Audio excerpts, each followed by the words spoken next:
27 വർഷമായി. ഇതുവരെയും അതിലൊരു തീരുമാനമായി.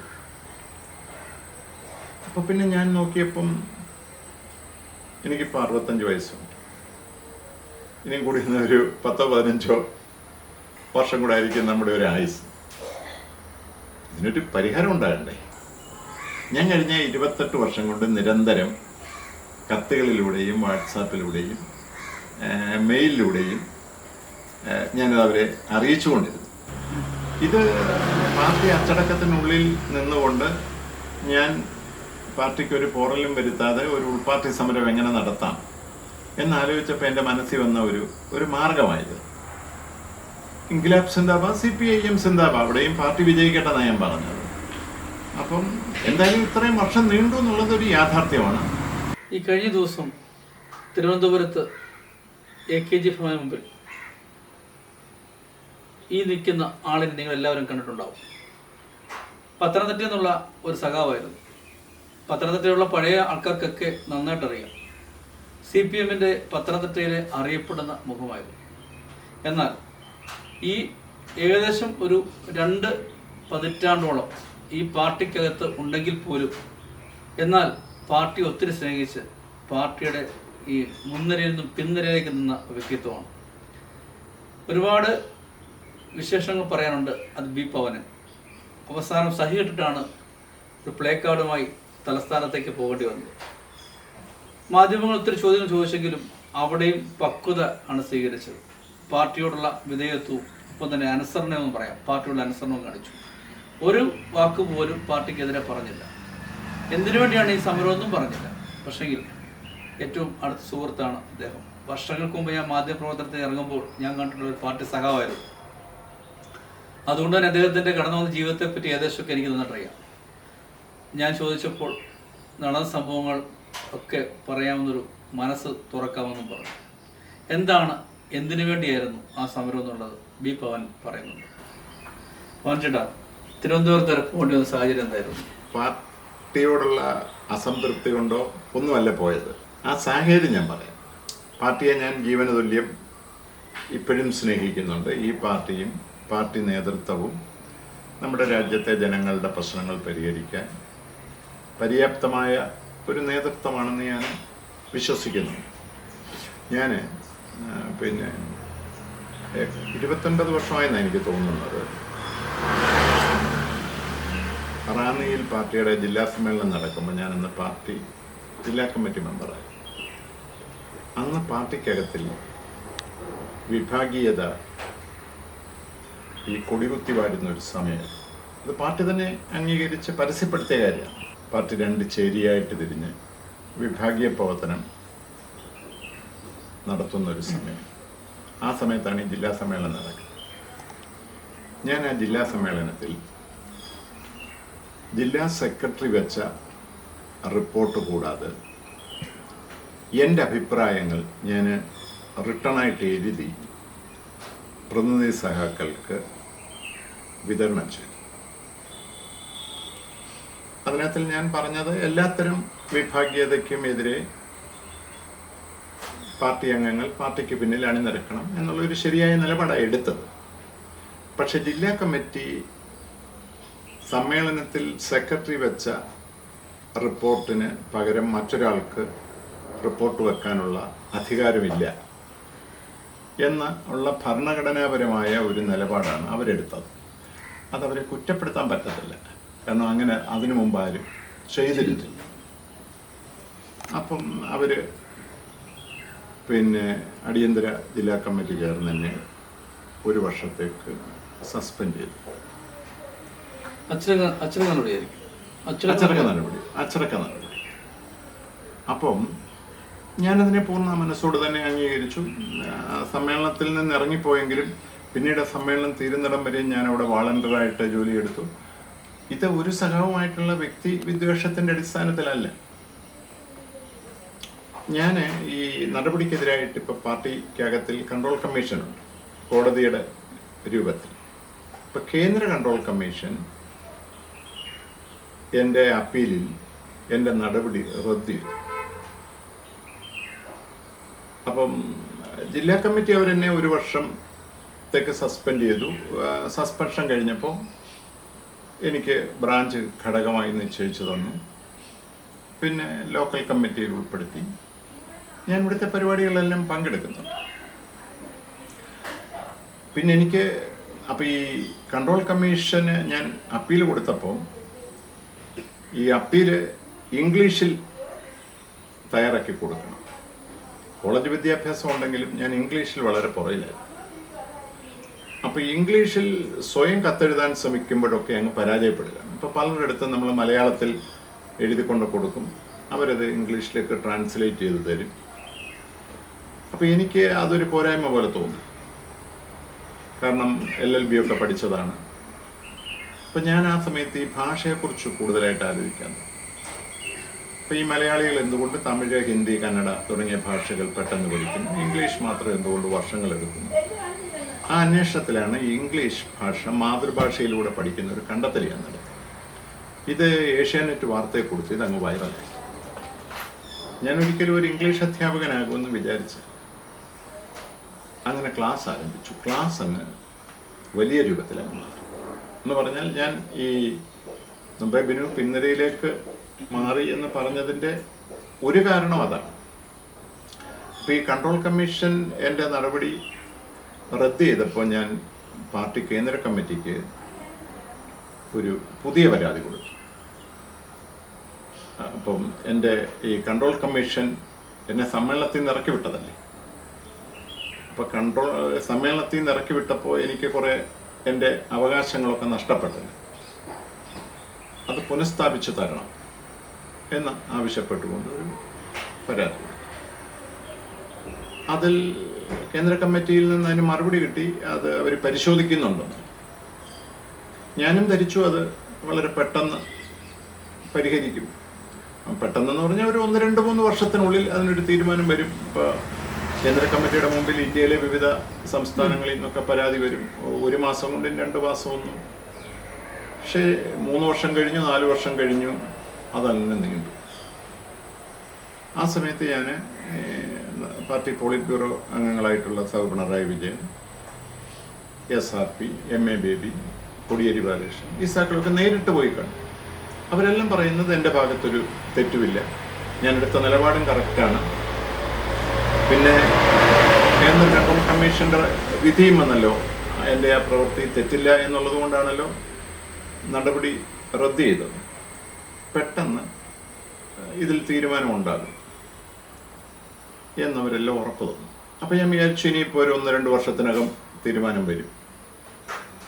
അത് ചുരുക്കി പറഞ്ഞാൽ ഇപ്പോൾ ഏതാണ്ട് 27 വർഷമായി ഇതുവരെയും അതിലൊരു തീരുമാനമായി. അപ്പം പിന്നെ ഞാൻ നോക്കിയപ്പം എനിക്കിപ്പോൾ 65 വയസ്സുണ്ട്. ഇനിയും കൂടി ഒരു 10-15 വർഷം കൂടെ ആയിരിക്കും നമ്മുടെ ഒരു ആയുസ്. ഇതിനൊരു പരിഹാരം ഉണ്ടാകണ്ടേ? അപ്പം ഞാൻ ആലോചിച്ചു, പാർട്ടിക്കൊരു പരിക്കുമില്ലാതെ എങ്ങനെയാണ് ഇത് പാർട്ടി നേതൃത്വത്തിൻ്റെ ശ്രദ്ധയിൽപ്പെടുത്തുക. അപ്പോൾ ഞാൻ വിചാരിച്ചു AKG സെന്ററിൻ്റെ മുമ്പിൽ പോയി ഇൻക്ലാബ് സിന്ദാബാദ്, CPIM സിന്ദാബാദ് എന്ന് വിളിക്കുക. ഇതിലൂടെ ഇത്രയും നാളായിട്ടും ഇത് പരിഹരിക്കാത്ത അക്കാര്യം നേതൃത്വത്തിൻ്റെ ശ്രദ്ധയിലും പെടുത്തി. അപ്പം ഈ പ്രതിഷേധ ഒരു അർത്ഥത്തിൽ ഞാനിതൊരു ഉൾപാർട്ടി സമരമാണ് നടത്തിയത്. അതിനു മുമ്പ് തന്നെ ഞാൻ കേന്ദ്ര കമ്മിറ്റി, PB, സംസ്ഥാന കമ്മിറ്റി അംഗങ്ങളെല്ലാം അറിയിച്ചു, ഞാനിങ്ങനെ വരുന്നുണ്ട്, അവിടെ മുദ്രാവാക്യം വിളിച്ച് നിൽക്കും. അങ്ങനെയാണ് ഞാൻ അവിടെ ചെന്ന് മുദ്രാവാക്യം വിളിച്ചു തന്നു. ഒരു ഘട്ടമായപ്പോൾ EP ജയരാജൻ സഖാവ് ഇറങ്ങി വന്നിട്ട് എന്നോട് പറഞ്ഞു, സാറിൻ്റെ പരാതിക്ക് വളരെ പെട്ടെന്ന് പരിഹാരം കാണും ഞാൻ ഉറപ്പ് തന്നു. അതായിരുന്നു സംഭവം. ഈ 28 വർഷക്കാലം, ഏകദേശം 28 വർഷക്കാലം, ഈ 28 വർഷക്കാലത്തിന് ഇടയ്ക്ക് ഇത് ആരും ഈ വിഷയം തീർക്കണമെന്ന് പറഞ്ഞ് മുന്നോട്ടേക്ക് വന്നിട്ടില്ലേ? പ്രത്യേകിച്ച് കഴിഞ്ഞ 10 വർഷക്കാലം ഭരണമുള്ള കാലഘട്ടമാണ്. ആ സമയത്ത് പോലും അത് ബിനു, എൻ്റെ ഒരു രീതി എന്ന് പറഞ്ഞാൽ ഞാൻ വ്യക്തിപരമായി ഒരാളെയും പോയി കണ്ട് എൻ്റെ ഈ വിഷയം ഒന്ന് പരിഹരിക്കണം എന്ന് ഈ 28 വർഷത്തിനുള്ളിൽ ഞാൻ ആവശ്യപ്പെട്ടിട്ടില്ല. കാരണം ഇത് എനിക്ക് വേണ്ടിയുള്ള ഒരു കാര്യമാണെന്ന് ഞാൻ ചിന്തിച്ചിട്ടില്ല. അപ്പോൾ എനിക്ക് പാർട്ടിയിൽ പൂർണ്ണ വിശ്വാസമുള്ളത് കൊണ്ട് എൻ്റെ മനസ്സ് എപ്പോഴും എന്നോട് പറഞ്ഞുകൊണ്ടിരുന്നു, നേരെ വഴി കൂടെ പോയാൽ മതി, ഈ വിഷയത്തിന് പരിഹാരം കിട്ടും. ആരോടെയും ഞാൻ പറഞ്ഞിട്ടില്ല. പക്ഷെ അങ്ങനെ ഉണ്ടെങ്കിൽ പോലെ ഈ 28 വർഷക്കാലം നിങ്ങളെപ്പോൾ ഒരു വലിയ മുൻനിര നിന്നൊരാള് മാറി നിൽക്കുമ്പോൾ ഈ ജില്ലാ കമ്മിറ്റിയിലേക്ക് പവൻ വന്നാൽ അത് മറ്റു പലർക്കും ഉണ്ടാകും എന്നൊരു തോന്നലുണ്ടായിട്ടുണ്ടോ? അതെനിക്കറിയത്തില്ല. പവൻ എന്ന് പറയുന്നത് സീനിയർ നേതാവാണ്, പ്രത്യേകിച്ച് ഒത്തിരി അനുഭവ പാരമ്പര്യമൊക്കെ ഉള്ള ഒരാളാണ്. അപ്പം ഇപ്പോൾ എല്ലാം പുതിയ ആൾക്കാരൊക്കെയാണ് കുറേ ഏറെ ഉള്ളത്. അപ്പം അങ്ങനെ ഉള്ളപ്പം പവൻ ഈ 28 വർഷക്കാലം മാറി നിൽക്കുന്നു, എന്നാൽ അങ്ങനെ നിന്നോട്ടെ എന്ന് പലരും ചിന്തിച്ചിട്ടുണ്ടോ? അതെനിക്കറിയത്തില്ല. ആരെങ്കിലും ജില്ലാ കമ്മിറ്റിയിൽ നിന്ന് ഇങ്ങോട്ടേക്ക് സമീപിച്ചിട്ടുണ്ടോ? പ്രശ്നം തീർക്കണം അല്ലെങ്കിൽ ഭരണം? ഞാൻ ജില്ലാ കമ്മിറ്റി മെമ്പർമാരുമായിട്ട് എല്ലാം വ്യക്തിപരമായ നല്ല സൗഹൃദമാണ്. പ്രശ്നം തീർക്കാൻ തോന്നിയിട്ടില്ല. ഞാൻ അവരോട് അവർക്ക് തോന്നിയിട്ടില്ലേ ഇങ്ങനെ ഒരാൾ മാറി നിൽക്കുന്നു എന്ന് പറയുമ്പോൾ? അത് അവരോടാണ് ഞാൻ ചോദിക്കേണ്ടതായിരിക്കും. സൗഹൃദം ഉണ്ടെന്ന് പറഞ്ഞു. ആ സൗഹൃദത്തിനടുത്ത് തന്റെ സുഹൃത്തിന് ഇങ്ങനെ ഒരു സാഹചര്യം ഉണ്ടാകുമ്പോൾ അത് തീർക്കണമെന്നുള്ള ഒരു ആത്മാർത്ഥത ഈ സുഹൃത്തുക്കൾ കൊണ്ടായിട്ടുണ്ട്. എനിക്കറിയില്ല, ആരും വന്നിട്ടില്ല. ഈ CPM അങ്ങനെ ഈ വ്യക്തിനിഷ്ഠമായിട്ടല്ല ഇതിനെ കാര്യങ്ങളെ കാണുന്നത്. എന്റെ സുഹൃത്തുക്കളായിട്ടുള്ള ഇവിടുത്തെ എല്ലാ സഹാക്കളും എല്ലാം എന്റെ സുഹൃത്തുക്കളാണ്. ഞങ്ങളെല്ലാം വല്ലപ്പോഴും കല്യാണ സ്ഥലത്ത് വെച്ചും അല്ലെങ്കിൽ മീറ്റിംഗ് കൂടുമ്പോഴും അപ്പോഴൊക്കെ വിശേഷങ്ങൾ പറയുന്നുണ്ട്. ഞാൻ ബോധപൂർവം ഇത് ആരോടെയും പറയത്തില്ല എന്ന് നേരത്തെ തന്നെ പ്രതിജ്ഞ എടുത്തിട്ടുള്ള ഒരാളാണ്. ഞാൻ കത്തുകൾ അയക്കുകയല്ലാതെ, കാരണം ഇപ്പം ബിനു എൻ്റെ വിഷയം ഒന്ന് തീർക്കണേ എന്ന് പറയുമ്പോൾ എനിക്ക് വേണ്ടി എന്നൊരു തോന്നൽ ബിനുവിന് ചിലപ്പോൾ വന്നേക്കും. അങ്ങനെ വരണ്ട. 28 വർഷക്കാലം ഇപ്പോഴത്തെ ഒരു രാഷ്ട്രീയ സാഹചര്യത്തിൽ നമുക്കറിയാം, ഏത് പാർട്ടിയിൽ പ്രശ്നം ഉണ്ടായവിടെ തന്നെ മറ്റൊരു പാർട്ടിയിലേക്ക് പോകുന്നു, അല്ലെങ്കിൽ മറ്റു പാർട്ടി നല്ലൊരു ഓഫർ വരുന്നു. അങ്ങനെ ഒരു ചിന്ത പോലും മനസ്സിൽ ഉണ്ടായിട്ടുണ്ട്? എന്റെ ഉപബോധ മനസ്സിൽ പോലും വന്നിട്ടില്ല. അങ്ങനെ ഓഫർ വന്നിട്ടുണ്ട്? ഇല്ല, എന്റെ അടുത്ത് ആരും വരാൻ ധൈര്യം കാണിക്കത്തില്ല, അത് ഉറപ്പാണ്. അപ്പോഴും പാർട്ടി തന്നെ ഉറച്ചു വന്നു. പക്ഷേ ഇന്ന് ഇന്ത്യയിലുള്ള ഏറ്റവും ഈ കമ്മ്യൂണിസ്റ്റ് പാർട്ടിയിൽ വിശ്വാസ്യതയുള്ള ആള് ഞാനായിരിക്കും. അല്ല, അപ്പോഴും ഈ 28 വർഷക്കാലം പാർട്ടിയിൽ ഒരു വിശ്വാസം ഉണ്ടായിരുന്നു? 100% എനിക്ക് വിശ്വാസമുണ്ട്. അതാണ് 28 വർഷക്കാലം കാത്തിരുന്നതിന്റെ കാര്യം. അതെന്റെ ഉള്ളിന്റെ ഉള്ളിൽ നിന്ന് ഞാൻ പറയുന്നതാണ്. ആ വിശ്വാസം 28 വർഷക്കാലം വേണ്ടി വന്നു. 28 വർഷം ചെറിയൊരു കാലയളവല്ല, അതുകൊണ്ട് അല്ല. പക്ഷേ എനിക്കിവിടെ എന്തോ നഷ്ടപ്പെടാനൊക്കെ ഉണ്ട്.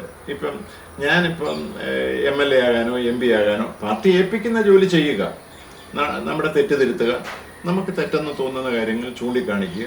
അല്ല, MLA ആണ് MP ആകാൻ സംസാരം ഒരു കാലത്ത് ഉണ്ടായിട്ടുണ്ട്. ഒരു കാലഘട്ടത്തിൽ നിങ്ങളുടെ പേരും വന്നിട്ടുണ്ട്. ഞാൻ പറഞ്ഞ ആവശ്യമില്ല, അറിയാം. ഞാൻ പത്രത്തിലൊക്കെ ഇത്രയും വർഷത്തെ പേരും ഞാൻ പറയുന്നു. ആ ഒരു കാലഘട്ടത്തിൽ നിങ്ങളുടെ പേരും വന്നിട്ടുണ്ട്, തീർച്ചയായും വന്നിട്ടുണ്ട്. അപ്പൊ അതുകൊണ്ടാണ് ചോദിച്ചത്, അങ്ങനെയുള്ള ഒരാള് വീണ്ടും പാർട്ടിയിൽ മാറി നിൽക്കുക എന്ന് പറയുമ്പോൾ മാറി നിന്നിട്ടില്ല ബിനു. എനിക്ക് പാർട്ടി ഏൽപ്പിക്കുന്ന ഉത്തരവാദിത്തങ്ങൾ ചെയ്യണം എന്നുള്ള നടപടി പിൻവലിപ്പിച്ചിട്ട് ആളെ തിരിച്ചെടുക്കുക എന്നുള്ള തോന്നലെങ്കിലും അതെ എന്റെ മനസ്സിൽ തോന്നിയിട്ടുണ്ട്. എന്തുകൊണ്ടാണ് ഇത്രയും ഇത് നീളുന്നത് എന്നുള്ളത് എന്റെ മനസ്സിലും അതാരുടെ മനസ്സിലും തോന്നത്തില്ല. തീർച്ചയായിട്ടും. അപ്പൊ ഞാൻ ഇവരെക്കാൾ ഉത്തരവാദിത്തമുള്ളവരാണ് കേന്ദ്ര കമ്മിറ്റി അംഗങ്ങളും PB അംഗങ്ങളും. അവരൊക്കെ ആയിട്ട് ഞാൻ വളരെ നല്ല വ്യക്തിപരമായ ബന്ധത്തിലുമാണ്. എനിക്ക് ഇംഗ്ലീഷിന്റെ ഒരു ആപ്ലിക്കേഷൻ ഡെവലപ്പ് ചെയ്യാനെ കൊണ്ട് സഹായം ചെയ്ത് തന്നത് ഗോവിന്ദൻ മാഷാണ്. ഗോവിന്ദൻ മാഷ് പറഞ്ഞ നാളാണ് ഇതിന്റെ ആപ്ലിക്കേഷനൊക്കെ ചെയ്തു തരാൻ പോകുന്നത്. അപ്പോൾ ആ ബന്ധം ഒന്ന് ആലോചിച്ചു. MA ബേസുമായിട്ട് നല്ല ബന്ധമാണ്. SRP എൻ്റെ ഈ കണ്ടെത്തൽ ഒരു 1.5 വർഷം മുമ്പ് AK സെന്ററിൽ ഒരു 3 മണിക്കൂർ ഇതിനു വേണ്ടി മാറ്റിവെച്ച് ഇത് മൊത്തം കേട്ട ആളാണ്. അപ്പൊ അവരോടും ഞാൻ പേഴ്സണലായിട്ട് പറയത്തില്ല, കാണുമ്പോൾ പറഞ്ഞിട്ടേ ഇല്ല. അവൻ ഇങ്ങോട്ടും ചോദിച്ചിട്ടില്ല. അല്ലല്ല, ഇപ്പൊ ഞാൻ ഇപ്പൊ MA കാണുന്നിരിക്കട്ടെ, ആ സമയത്തും എൻ്റെ കത്ത് അവിടെ ചെന്നിട്ടുണ്ടാകും. ഞാൻ കഴിഞ്ഞ 28 വർഷം കൊണ്ട് നിരന്തരം കത്തുകളിലൂടെയും വാട്സാപ്പിലൂടെയും മെയിലിലൂടെയും ഞാനത് അവരെ അറിയിച്ചുകൊണ്ടിരുന്നു. അതെ, അപ്പൊ അങ്ങനെ അറിയിച്ചിട്ടുണ്ടെങ്കിൽ സ്വാഭാവികമായിട്ടും അങ്ങനെ ഒരു തോന്നൽ, ഈ വിഷയം തീർക്കണമെന്നൊരു തോന്നൽ എല്ലാവർക്കും ഉണ്ടാവണമല്ലോ. അത് പിന്നെ അവരെ കാണുമ്പോഴല്ല ചോദിക്കേണ്ടത്, എന്തുകൊണ്ടാണ് ഇങ്ങനെ പവനൻ എന്ന് പറയുന്നത് സാർ ഇത്രയും വർഷം സഹിയിട്ടാണോ ഇപ്പൊ ഇങ്ങനെ ഒരു സഹികെട്ടിട്ടൊന്നുമല്ല. അങ്ങനെ സഹികെട്ടം എന്നുള്ളൊരു വാക്കല്ല, ഇത് പാർട്ടി അച്ചടക്കത്തിനുള്ളിൽ നിന്നുകൊണ്ട് ഞാൻ പാർട്ടിക്ക് ഒരു പോറലും വരുത്താതെ ഒരു ഉൾപാർട്ടി സമരം എങ്ങനെ നടത്താം എന്നാലോചിച്ചപ്പോൾ എൻ്റെ മനസ്സിൽ വന്ന ഒരു മാർഗമായത്. ഇൻക്ലാബ് സിന്ദാബാദ്, CPIM സിന്ദാബാദ്, അവിടെയും പാർട്ടി വിജയിക്കട്ടെന്നാണ് ഞാൻ പറഞ്ഞത്. അപ്പം എന്തായാലും ഇത്രയും വർഷം നീണ്ടു എന്നുള്ളത് ഒരു യാഥാർത്ഥ്യമാണ്. പിന്നെ CPM എന്ന് പറയുന്ന പാർട്ടി മനുഷ്യരുണ്ടാക്കിയ പാർട്ടിയാണ്, അല്ല ദൈവപുത്രന്മാരൊന്നും അല്ലല്ലോ ഇതിനകത്ത്. ശരിയും തെറ്റുമുള്ളവരാണ്. അങ്ങനെയുള്ള ഒരു കൂട്ടം ആളുകൾ നയിക്കുന്ന പാർട്ടി ആയതുകൊണ്ട് കുറച്ച് നീണ്ടു എന്നുള്ളതല്ലാതെ ഇതിനകത്തിൽ എൻ്റെ നേരെ നീതികേട് കാണിക്കും എന്നെനിക്കൊരു പ്രതീക്ഷയില്ല. ഈ കണ്ണ് അടച്ചിരിക്കുന്നവർ കണ്ണ് തുറക്കട്ടെ എന്നുള്ളതായിരുന്നു ആ ഒരു സിന്ദാബാവിയുടെ അർത്ഥം എന്ന് പറഞ്ഞാൽ എൻ്റെ ഈ വിഷയം എത്രയും പെട്ടെന്ന് പരിഹരിക്കാൻ ഒരു വേറിട്ട സമര രൂപം, ഉൾപാർട്ടി സമര രൂപം. പക്ഷെ അതെന്തുകൊണ്ട് നേരത്തെ നടത്തിയില്ല? ഒരു ഈ ഇലക്ഷനെ കഴിഞ്ഞു, ഇപ്പോഴത്തെ ഒരു പാർട്ടിയുടെ അവസ്ഥ, ഈ ഒരു സാഹചര്യത്തിൽ ഇതിന് മുന്നേ എന്തുകൊണ്ട് നടത്തില്ല? ഭരണം 2 വർഷം 2 ടൈം ഭരണം ഉണ്ടായിരുന്നു. ആ കാലഘട്ടത്തിലും വേണമെങ്കിൽ നടത്താമായിരുന്നല്ലോ.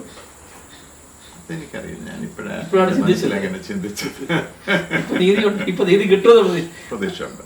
അതിനേക്കാൾ ഉപരി അന്ന് ഉയർത്തി കാണിച്ച ആ കത്ത് ശരിയാണ് ഇപ്പോൾ പാർട്ടിക്കുള്ളിൽ നടക്കുന്നത് എന്നുള്ള ചിന്തയായിരുന്നു ആ ഉൾപാർട്ടി വിഷയം. ഞാൻ പറഞ്ഞത് എല്ലാത്തരം വിഭാഗീയതയും പാർട്ടിക്ക് ഒരുപോലെ ആപത്താണെന്നാണ്. പാർട്ടി തന്നെ പിന്നെ അന്ന് കേന്ദ്ര കമ്മിറ്റി ഇടപെട്ട് ആ ഒരു നിലപാടാണല്ലോ ഞാൻ പറഞ്ഞതുകൊണ്ട് അല്ല പാർട്ടി ആ നിലപാടിൽ എത്തിയത്. പക്ഷേ അത് കുറെ കഴിഞ്ഞാണ് പാർട്ടി കേന്ദ്ര കമ്മിറ്റി വിഭാഗീയത ഏറ്റവും വലിയ രൂപത്തിൽ കേരളത്തിൽ നിലനിന്നു എന്നൊക്കെ വിലയിരുത്തുകയും നടപടിയെടുക്കുകയും ചെയ്തല്ലോ. നമുക്ക് നടപടി ഉണ്ടായത് ഞാൻ ആ ഒരു നിലപാടാണ് ഞാൻ എടുത്തത്. അങ്ങനെ സംസ്ഥാനത്ത് പലരും എടുത്തു കാണും, എനിക്കതറിയില്ല. എടുത്തത് നിശ്ചയമായിട്ടും ലക്ഷക്കണക്കായ ഉള്ള ഒരു പാർട്ടിയല്ലേ ഇത്. പക്ഷേ നമ്മൾ മാത്രം ബലിയാടായി എന്ന് പറയുന്നത് തെറ്റാണ്. അതുമില്ല, ഇല്ല, ഞാൻ ബലിയാടായിട്ടില്ല.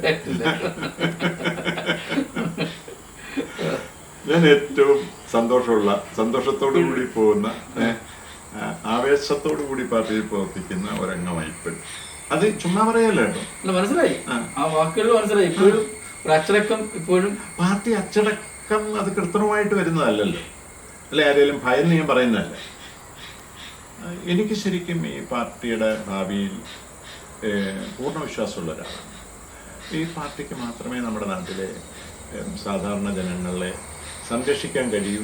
വർഗീയതയ്ക്കെതിരായിട്ടും അത് അല്ലെങ്കിൽ പിന്നെ ഈ സാമ്പത്തിക നയങ്ങൾക്കൊക്കെ എതിരായിട്ടൊക്കെ CPM-ന് മാത്രമേ ഈ ഇടതുപക്ഷ മതേതര പാർട്ടികളെ അവരെ കൂട്ടിയോജിപ്പിക്കുക മുന്നോട്ട് കൊണ്ടിട്ട് ശരിക്കും ഞാൻ വിശ്വസിക്കുന്നുണ്ട്. അല്ലെങ്കിൽ പിന്നെ ഞാൻ ഇതിനോടകം വേറെ പാർട്ടി പോകത്തില്ലായിരുന്നു. പിന്നെ ഒന്നാലോചിച്ച് നോക്ക്, എന്നെപ്പോലെ പിന്നെ ഒരു കാലഘട്ടത്തിൽ ഞാൻ ഈ SFIയിലൊക്കെ വരുമ്പോൾ വലിയൊരു അധികാരമൊക്കെ ആയിരുന്നു, MLA MP. പക്ഷേ ഈ SFI DYFI പ്രവർത്തനത്തിലൂടെയാണ് ഇതൊക്കെ അല്ല ഒരു പാർട്ടി പ്രവർത്തകൻ ശരിക്കും ലക്ഷ്യം വെക്കേണ്ടതെന്നൊക്കെ ബോധ്യപ്പെട്ട് ഞാൻ മാറിയതാണ്. അതുകൊണ്ടെന്ന് വെച്ചാൽ ഒരു പാർലമെന്ററി വ്യാമോഹത്തിൽ അധിഷ്ഠിതമായ ഒരു രീതിയിൽ എങ്ങനെ പോകണമെന്ന് എനിക്ക് നല്ലപോലെ അറിയാം. പക്ഷെ അതിൽ നിന്നൊക്കെ കിട്ടുന്ന സംതൃപ്തി താൽക്കാലികം. അതുകൊണ്ട് ഈ പോകുന്നവരൊക്കെ പാർലമെന്ററി വ്യാമോഹമുള്ളവരാന്നല്ലേ ഞാൻ പറഞ്ഞതിൻ്റെ അർത്ഥം. ഇപ്പൊ നിലനിൽക്കുന്നത് അങ്ങനെ ഒരു സാഹചര്യം അത് വർദ്ധിച്ചുകൊണ്ടിരിക്കുകയാണ്, അസത്യമാണ്. അപ്പൊ അവിടെയാണല്ലോ നിങ്ങളുടെ നിലപാടും പവറിന്റെ വ്യക്തിയും വ്യത്യസ്തനായി മാറിയത്. അങ്ങനെ ഒരു മോഹം ഉണ്ടായിരുന്നെങ്കിൽ അതൊക്കെ എനിക്കിപ്പോൾ ഞാൻ പലരോടെയും പറയാറുണ്ട്, ഈ പ്രസ്ഥാനത്തിൽ വന്നില്ലായിരുന്നു ഞാനൊരു നല്ല സാമൂഹ്യ വിരുദ്ധനായിരുന്നു ശരിക്കും. കാരണം SFIയുടെ ഒക്കെ സമയത്ത് ഞങ്ങളിലുണ്ടാകുന്ന ചെറിയ തെറ്റുകൾ പോലും കമ്മിറ്റി കൂടി ചർച്ച ചെയ്യുക, പരിഹരിക്കുക, പിന്നെ ത്യാഗം ചെയ്യാനുള്ള ഒരു ബോധം ഉണ്ടാക്കി തരിക. ഉണ്ടോ? ഏതെ ഇന്ന് SFI അങ്ങനെയുണ്ടോ?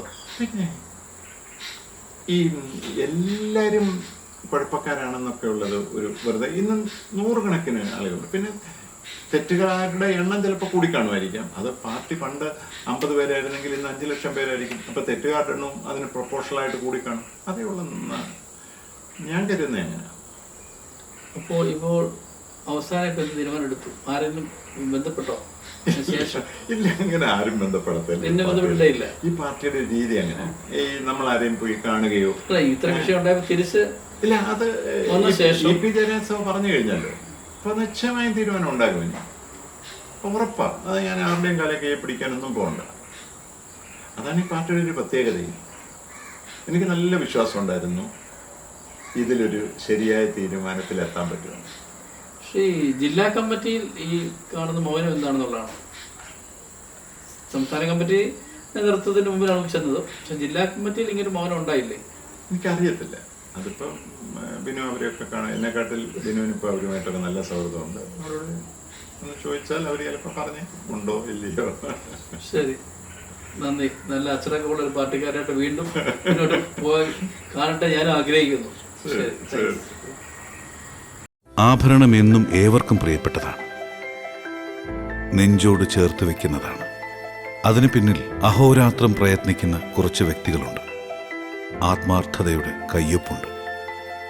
ഒരു ശില്പിയുടെ ഭാവനയിൽ വിടർന്ന് പൂവായും പുള്ളിമാനായും മയിലായും രൂപപ്പെടുന്ന വരകൾ ആലയിലെ ഊതിക്കാച്ചിയ പൊന്നിൽ സൂര്യകിരണങ്ങൾ പോലെ മിനുക്കിയെടുക്കുന്ന ഒരു പറ്റം വിദഗ്ധ പണിക്കാരുണ്ട്. ഇതിനെല്ലാം ഉപരി പരിശുദ്ധമായ സ്വർണം കൃത്യമായ കാരറ്റ് അളവിൽ തിരഞ്ഞെടുത്തു കൊടുക്കുന്ന സാങ്കേതിക ഗവേഷകരുമുണ്ട്.